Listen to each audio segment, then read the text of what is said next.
We're about two things. One, we're passionate about access to advice for everyone, and our mission is advocacy. We think that the regulatory environment is the single biggest impediment to access to advice for everyone.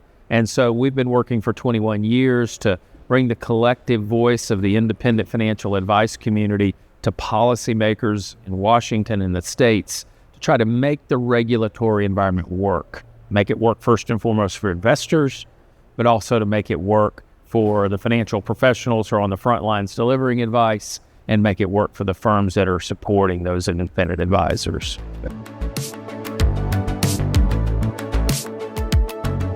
Two aspects that FSI brings to that. One is the sharing of best ideas, best practices. Every firm, regardless of whether they're the largest in the industry or some of the smallest ones, every firm is wrestling with this question of how do we bring the next generation, a younger, more diverse generation, into this noble profession of financial advice. And they're all innovating in various ways. And what FSI is able to do is help create a community, help create a forum where they can learn from one another, share those ideas, and ultimately solve for that very, very important challenge. I think the other thing we're focused on is what can we do together beyond the individual firm innovation. And so, for example, we created a next-gen task force in 2024, and we're about to bring to market, so to speak, one of the deliverables,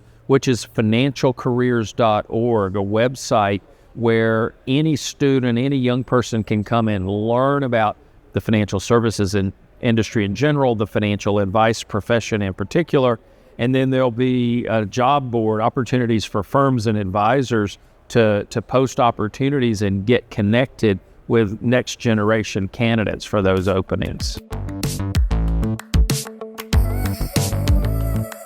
Well, we start from a strong belief that every advisor should act in the best interest of every client every time. The big question for policymakers is, what kind of rules and regulations, what kind of regulatory structure do we create to ensure that that happens?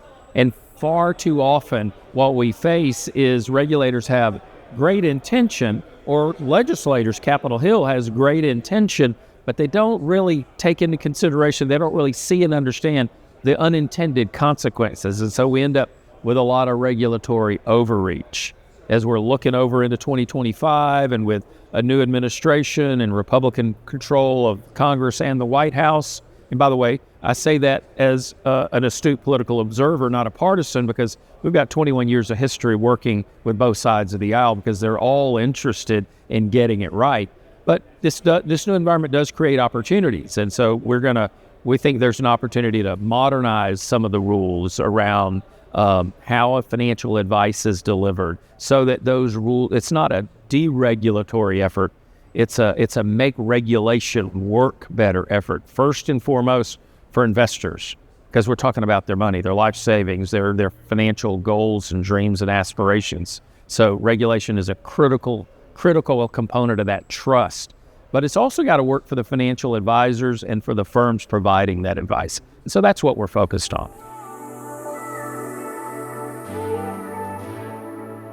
If the consolidation is a response to market opportunities, growth, scale, the opportunity to deliver more advice to more people at lower cost, let's make it happen. If that consolidation is too much in response to the cost of doing business being driven up by a too complex, too costly, too confusing regulatory environment, then I think it's problematic. My sense is most of the consolidation that's happening is more of the former, and that's a good thing, because you got to also look at the fact that the demand, the need for financial advice is practically unlimited.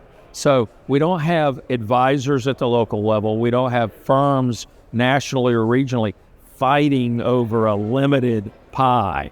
We've got lots of opportunity to deliver advice to proverbial Main Street Americans all over the place, including in communities that have traditionally been underserved. We talk a lot about next generation of advisors. But the next generation of clients out there, they think differently about money, but they still see the need for a human advisor to help guide them. And so there's just so much opportunity there. And so if consolidation is happening in order to take full advantage of that and create more capacity, I think it's a good thing. When we first started FSI, the regulatory environment was drastically different. You had an unusually and unnecessarily heavy regulatory burden on the broker-dealer side of the business and a really comparatively relatively light regulatory burden on the investment advisory side of the business. And now 20 years later, the business has moved to the advisory side of the business because that's what clients want. They want a more holistic relationship with their advisor and therefore a more holistic relationship with their financial lives, and they want to pay for it in an advisory platform. And yet there are lots of clients out there who still need solutions, and the best solutions come from the transaction side of the business. It's one of the great, I think, powers that FSI member firms bring to the marketplace is they provide the most complete toolbox, if you will, for clients, regardless of how much they have to invest for the future. We've seen this convergence of in the regulatory environments, particularly in the last several years with the emergence of the SEC's regulation best interest. So we're finally moving more closer to kind of one uniform standard of care. And at the same time, the business models have converged, and those lines between broker-dealer and RIA are so very blurred. And I think that's a good thing. And one of the things FSI is focused on is how can we bring more and more business leaders in that financial advice community who are committed to acting in the best interest of every client every time and serving advisors who want to do that. How can we bring them into FSI and make them a part of our community and part of the conversations? One of the things I talk with my staff about occasionally is that if we do our jobs well as advocates for this profession, families out there who need help making good financial decisions will be able to retire with dignity. And they might not be able to do that if they didn't get help. Or they'll be able to help their kids further their education after high school. And if they didn't have the help and the guidance of a local independent financial advisor, they might not be able to do that. It's those kinds of real Main Street kind of critical issues that we can make a difference in.